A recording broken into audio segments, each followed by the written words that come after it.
Mr. Speaker. I call Phil Twyford. Mr. Speaker, as we sat in this House a week ago and listened to the Prime Minister mangle his statement, his reading of his statement to the House, there was another sound that we could hear apart from the mangling of those words, and that was the sound of rushing air as New Zealanders' expectations and hopes were deflated. Mr. Speaker, this was to be the year of governing boldly. The Prime Minister spent the days leading up to the Christmas holidays going out and briefing journalists about how this was going to be the year where he would shake off the shackles. He was going to do something. He was going to be bold. He was going to unveil a plan for New Zealand. I think governing boldly was the headline in North and South magazine. He was finally going to silence his right-wing critics, journalists like Fran O'Sullivan, who just got sick and tired of this do-nothing Prime Minister. He was going to show them that he wasn't just in this job for the fun of meeting Barack Obama. Well, what a cruel deception. What did he deliver 1 week ago? A non-plan, a medley of reheated old announcements and broken promises. Let's talk about unemployment. Levels not seen in 16 years in this country. Record numbers of young people in the dole queues.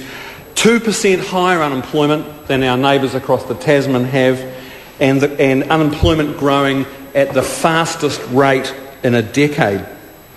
And what does Paula Bennett say? Let's not panic.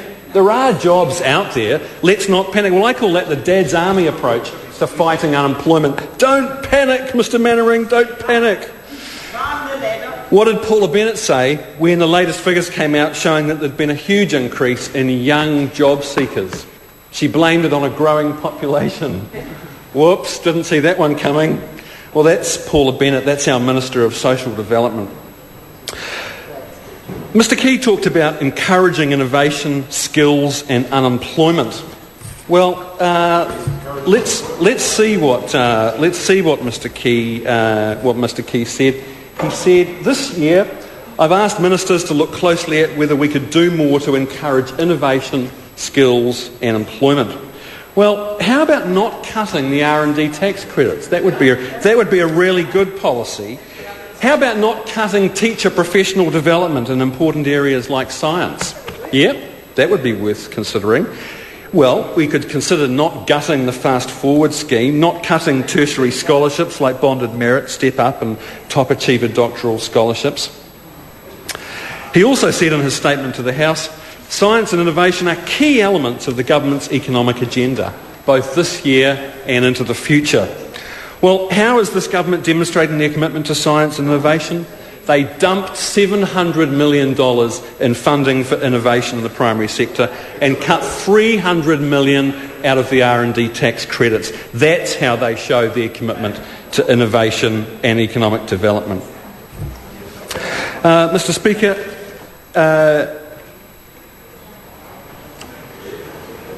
this government's very keen on the idea of three strikes, and I think the three strikes that we should be thinking about are jobs, strike one, innovation, strike two, and tax, strike three.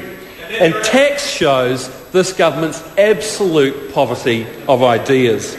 They promised an economic plan, a strategy for growth, but what did they deliver? The longest Dear John note in history addressed to the New Zealand public. Tax cuts for the rich, and the rest of you can go hang. You see, this party, the National Party, only knows one tune. They sang it in opposition and now they're singing it in government. They can't tell a difference between tax cuts for the rich and a growth plan for the New Zealand economy. Or else they think New Zealanders are really dumb. Either way, it won't work. You raise GST, it hits everybody, but proportionately it hits low-income New Zealand workers and New Zealand families. Then you cut income tax rates, especially at the top end, in a way that puts $500 into the pocket of the Prime Minister every week, $2,500 into the pocket of Paul Reynolds at Telecom, and virtually nothing for anyone earning less than $48,000 a year. Why would you inflict that on New Zealanders? Why would you push up the price of bread and milk when ordinary Kiwi families are struggling, as it is, to get through to the end of the week and have anything left over? Why would you increase the power bills of Kiwis when, with an approaching winter, that's going to make it even harder for people to stay warm during the winter months?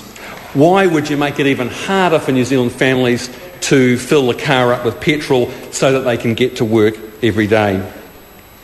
And when you look at the government's plans on GST and you take into account the calculations of the tax working group, there's a projected net saving of only $200 million when you factor in the compensations that the tax working group recommended. Well, that, Mr. Speaker, shows that the GST increase is a sideshow. It will be destructive to Kiwi families, but that's not where the action is in this plan. The real action is to be found in the government's plan to cut the top tax rates, to deliver a dividend to the wealthiest New Zealanders. Mr. Key thinks that high-income earners pay an unfair share of income tax in this country. Well, newsflash, they do pay a large proportion of income tax because they earn a larger proportion of income. And the basic fundamental principles of progressive taxation have been the foundation of government in New Zealand for 80 years, and yet this government is intent on whittling it away even further. The top 3% of income earners do pay approximately 1/4 of all income tax, but they earn, according to the tax working group, approximately 1/5 of all income. Cost of living is the issue that's preying on the minds of New Zealand families up and down the country, and an increase in GST is hardly going to make their lives better. But spare a thought, Mr. Speaker, for Aucklanders who are staring down the barrel of a super city that is likely to significantly increase their cost of living. A Herald poll a couple of weeks ago showed that nearly 2/3 of Aucklanders believed that the super city would lead to a substantial increase in their rates. Some people said in the Herald story that it would probably lead to rates increases of up to 30%. Now, it's hard to say that with any certainty whether or not that will happen. But the reason for that, sir, is that the government hasn't given the people of Auckland any estimate of the costs of the transition process, any estimate of the likely cost of the new super city, or the rates burden. All they've told Aucklanders is that Auckland ratepayers will be picking up the tab. Now, Mr. Hyde, the self-styled Minister for Ratepayers, he doesn't talk too much these days about the cost savings of the Auckland city. We don't hear him saying that much these days. And it's not just the rates, Mr. Speaker, when Aucklanders worry about the cost of living in relation to the super city. People wouldn't be so grumpy about the Auckland super city if they thought they were getting value for money. But they know that when the super city rolls out volumetric pricing for water across the city, they know that they're getting a pig in a poke. Our analysis of comparative water pricing across Auckland indicates that if metro water pricing rates are applied across the city, a family of four in West Auckland or South Auckland is going to pay an extra $700 a year for their water. It's on top of increased GST and ACC levies. That's right, on top of GST and increased ACC levies. We saw Michael Barnett, the head of the Chamber of Commerce, come out today with some stinging criticisms of the government's super city plan, and he is not alone, and we're going to hear more in coming days as the submissions to the Select Committee are published. Is it any wonder that Aucklanders fear that their rates are going to go up while they're watching local democracy go down the gurgler?